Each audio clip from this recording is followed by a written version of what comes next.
So yun mga tol, papakita ko sa inyo. Ang saya ko ngayon. Daming beta fish oh.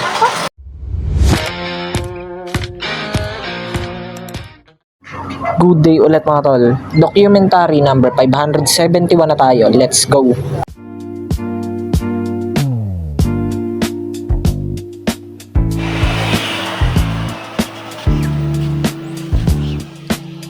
DIY ah, DIY. Ayun, dito si Gab, kakaligo lang oh. Kakauwi lang na ito galing sa arena. Ayun. So yun mga tol, papakita ko sa inyo. Ang saya ko ngayon. Daming beta fish oh. 10 no? May 10 beta fish yung na-breed ko, lalaki na nila. Hindi ko masyadong napapakita to sa inyo kasi nandun sa likod ko eh.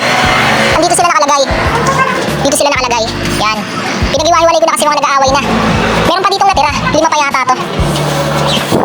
Ay, natira pa doon? Oo, 5. Ayun, ang dami. Solid guys. Hindi kasi masyado makita eh. Merong talisay extract eh. Gaganda niya kapag puti lang yung tubig. Kaso kailangan nila ng ganyan eh. Ayun oh. Sige, ingat.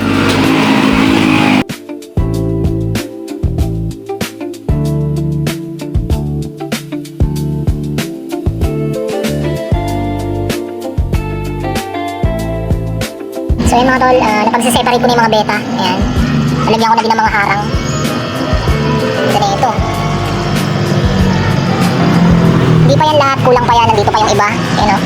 Hindi ko pa napaghihiwa-hiwalay. 5 piraso pa yan. Tapos meron pa dito. Dito muna to. Kasi magaganda aquarium na ito eh. Mga nasa aquarium talaga sila. Yung kasi caps lang.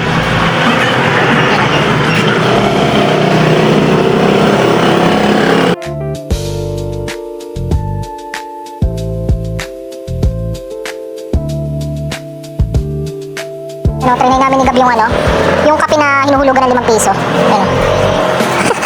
Ako, bakit namin naisip to? Wala lang na-miss lang din namin magkape sa ganito eh. Kaya kain muna tayo. Yan o. Alright, let's go. Ay, yung kape ng kape Gab. Medyo maluwag. Ano muna lang. Kasalanan. Sige na, ingat.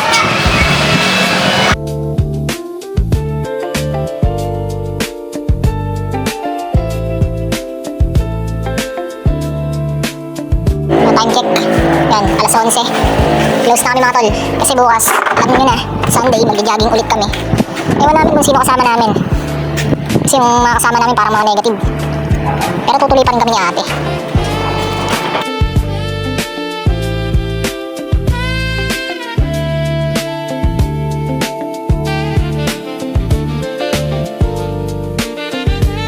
Yo, hanggang dito na lang ulit mga tol. Maraming salamat palagi sa itaas. And yung YouTube channel ko, kapag gusto nyo bisitahin, click nyo lang yung link sa baba ng caption. Peace out.